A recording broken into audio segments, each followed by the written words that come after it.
Hi friends, എല്ലാവർക്കും പുതിയൊരു വീഡിയോയിലേക്ക് സ്വാഗതം.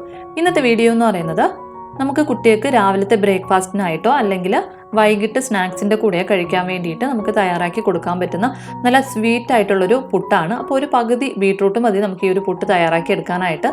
അപ്പോൾ ഇതെങ്ങനെയാണ് തയ്യാറാക്കി എടുക്കുന്നതെന്നൊന്ന് നോക്കാം. അപ്പോൾ നമ്മുടെ ബീട്രൂട്ട് പുട്ട് തയ്യാറാക്കാൻ വേണ്ടിയിട്ട് ഞാൻ ചെറിയൊരു ബീട്രൂട്ടാണ് എടുത്തിട്ടുള്ളത്. ഈ ബീട്രൂട്ട് നമുക്കൊന്ന് ഗ്രേറ്റ് ചെയ്ത് എടുക്കണം. അപ്പോൾ ഞാനിപ്പോൾ പകുതി ബീട്രൂട്ട് മാത്രമേ ഒന്ന് ഗ്രേറ്റ് ചെയ്ത് എടുത്തിട്ടുള്ളൂ. 1/2 കപ്പ് അളവിലാണ് ഞാൻ പുട്ടിൻ്റെ പൊടി എടുത്തിട്ടുള്ളത്. അതുകൊണ്ട് പകുതി ബീട്രൂട്ട് മതിയാവും. നമ്മുടെ പുട്ടിൻ്റെ പൊടിക്ക് അനുസരിച്ചിട്ട് ബീട്രൂട്ടിൻ്റെ അളവും നമുക്ക് കൂട്ടാവുന്നതാണ്. ഇനി ഗ്രേറ്റ് ചെയ്ത ബീട്രൂട്ട് ഒന്ന് മാറ്റി വെച്ചതിന് ശേഷം നമുക്കൊരു ബൗളിലേക്ക് 1/2 കപ്പ് അളവിൽ പുട്ടുപൊടി ഒന്ന് ചേർത്ത് കൊടുക്കാം. ഇതിലേക്ക് ഒരു അല്പം ഉപ്പ് കൂടി ഒന്ന് ചേർത്ത് കൊടുക്കാം. നമ്മുടെ ബീട്രൂട്ട് പുട്ട് കുറച്ച് സ്വീറ്റ് ആയിട്ടാണ് ചെയ്യുന്നത്. അതുകൊണ്ട് തന്നെ ഇതിലേക്ക് ഒരു 2 സ്പൂൺ അളവിൽ പഞ്ചസാര കൂടി ഒന്ന് ചേർത്ത് കൊടുക്കാം. പഞ്ചസാരയും ചേർത്തതിന് ശേഷം നമുക്കിത് നന്നായിട്ടൊന്ന് മിക്സ് ചെയ്ത് എടുക്കാം. നല്ലതുപോലെ ഒന്ന് മിക്സ് ചെയ്തതിന് ശേഷം പിന്നെ നമ്മൾ ഗ്രേറ്റ് ചെയ്ത് വെച്ചിട്ടുള്ള ബീട്രൂട്ട് നമുക്ക് ഇതിലേക്ക് ചേർത്ത് കൊടുക്കാം.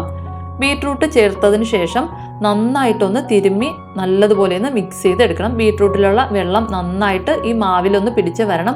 ആ ഒരു രീതിക്ക് നല്ലതുപോലെ ഒന്ന് മിക്സ് ചെയ്ത് എടുക്കാം. ബീട്രൂട്ട് വെച്ചിട്ട് നന്നായിട്ടൊന്ന് മിക്സ് ചെയ്തതിന് ശേഷം മാത്രമേ ആവശ്യമുണ്ടെന്നുണ്ടെങ്കിൽ ഇതിലേക്ക് വെള്ളം ചേർത്ത് കൊടുക്കാവൂ. അതുകൊണ്ട് ബീട്രൂട്ട് വെച്ചിട്ട് നല്ലതുപോലെ ഒന്ന് മിക്സ് ചെയ്ത് എടുക്കാം. അപ്പോൾ ഞാനിപ്പോൾ ബീട്രൂട്ട് വെച്ച് നല്ലതുപോലെ ഒന്ന് മിക്സ് ചെയ്തെടുത്തിട്ടുണ്ട്. അപ്പോൾ ഈ ഒരു പരുവത്തിൽ പുട്ടിൻ്റെ പൊടി കിട്ടിയിട്ടുണ്ട്. ഇതിൽ ഒരല്പം നനവ് കുറവാണ്. അതുകൊണ്ട് തന്നെ നമുക്കിതിലേക്ക് ഒരല്പം കൂടെ വെള്ളം ഒന്ന് ചേർത്ത് കൊടുക്കണം. ഏകദേശം ഒരു 2-3 സ്പൂൺ അളവിൽ വെള്ളം കൂടെ ചേർത്ത് കൊടുക്കുമ്പോഴത്തേക്കും നമുക്ക് കറക്റ്റായിട്ടുള്ളൊരു പരുവത്തിൽ പുട്ടുപൊടി കിട്ടും. ഞാനിപ്പോൾ ഇതിലേക്ക് ഏകദേശം 3 സ്പൂൺ അളവിൽ വെള്ളം കൂടി ഒന്ന് ചേർത്ത് കറക്റ്റായിട്ടുള്ളൊരു പരുവത്തിൽ പുട്ടുപൊടി ആക്കി എടുത്തിട്ടുണ്ട്. അതായത് നമ്മുടെ പുട്ടിൻ്റെ മാവ് നനച്ചതിന് ശേഷം കയ്യിലെടുത്ത് ഇതുപോലെ ഒന്ന് ഉരുളയാക്കി കഴിയുമ്പോഴത്തേക്ക് നമുക്ക് നല്ലതുപോലെ ഉരുളയാക്കി എടുക്കാനും പറ്റണം. അതുപോലെ തന്നെ അത് പൊടിച്ച് കഴിയുമ്പോഴത്തേക്കും തിരിച്ച് നമ്മൾ ആദ്യം കുഴച്ചെടുത്ത ആ ഒരു പരുവത്തിൽ വരുവാൻ വേണം. അപ്പോൾ ഇതാണ് കറക്റ്റായിട്ടുള്ളൊരു പുട്ടിൻ്റെ പരുവം എന്ന് പറയുന്നത്. ഇനി നമുക്കിതൊന്ന് വേവിക്കാനായിട്ട് തുടങ്ങാം. അപ്പോൾ അതിലേക്ക് വേണ്ടിയിട്ട് ഒന്നുകിൽ നമുക്ക് സാധാരണ നമ്മൾ പുട്ട് വേവിക്കുന്ന പോലെ തന്നെ പുട്ട് കുടലിൽ വേവിച്ചെടുക്കാവുന്നതാണ്. അതല്ലാന്നുണ്ടെങ്കിൽ ഇതുപോലെ നമുക്ക് കുഞ്ഞു ബൗളുകളിൽ വേവിച്ചെടുക്കാവുന്നതാണ്. ഇപ്പോൾ ഞാനൊരു 5 ബൗൾ എടുത്തിട്ടുണ്ട്. ഈ ബൗളിൽ നമുക്ക് കുറേശ്ശെയായിട്ട് തേങ്ങ വെച്ച് കൊടുക്കാം. അതിനുശേഷം നമ്മൾ മിക്സ് ചെയ്ത് വെച്ചിട്ടുള്ള പുട്ടുപൊടി നമുക്ക് കുറേശ്ശെയായിട്ട് ഇതിലേക്കൊന്ന് വെച്ച് കൊടുക്കാം. നമ്മൾ പുട്ടുപൊടി വെച്ച് കൊടുക്കുന്ന സമയത്ത് ഒരുപാട് അമർത്തി വെച്ച് കൊടുക്കാനായിട്ട് പാടില്ല. ഞാനിപ്പോൾ ഈ ബൗളിൽ ചെയ്യുന്നത് ഒരു സ്നാക്സ് ആയിട്ട് കഴിക്കുന്നതുകൊണ്ടാണ് ഈ ഒരു ബൗളിൽ ഇതുപോലെ ഒന്ന് ചെയ്തെടുക്കുന്നത്. അപ്പോൾ നമ്മൾ ഈ ഒരു ബൗളിൽ ഇങ്ങനെ ചെയ്തെടുക്കുന്ന സമയത്ത് കുട്ടികൾ ഈസി ആയിട്ട് തന്നെ കഴിച്ചോളും. ഇപ്പം ഞാൻ 5 ബൗളിലും പുട്ടുപൊടി ഒന്ന് നിറച്ച് കൊടുത്തിട്ടുണ്ട്.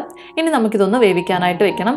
അപ്പോൾ അതിലേക്ക് വേണ്ടിയിട്ട് ഞാനൊരു സ്റ്റീമറിൽ വെള്ളം തിളപ്പിക്കാനായിട്ട് വെച്ചിട്ടുണ്ട്. ഇതിലേക്ക് നമ്മൾ പുട്ടുപൊടി നിറച്ചിട്ടുള്ള ബൗളൊന്ന് വെച്ച് കൊടുത്തതിന് ശേഷം ഒന്ന് അടച്ച് വെച്ച് ആവി വരുന്നവരേക്കും ഒന്ന് വേവിച്ചെടുക്കാം. അതായത് നമ്മൾ സാധാരണ പുട്ട് വേവിച്ചെടുക്കുന്ന പോലെ തന്നെ ഒരു 3-4 മിനിറ്റ് ആവി കയറ്റി ഒന്ന് വേവിച്ചെടുക്കാം.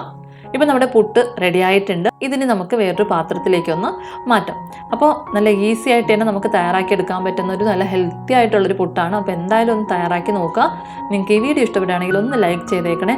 അപ്പോൾ പുതിയൊരു വീഡിയോയിലൂടെ നമുക്ക് വീണ്ടും കാണാതെ വരെ. Thank you, by.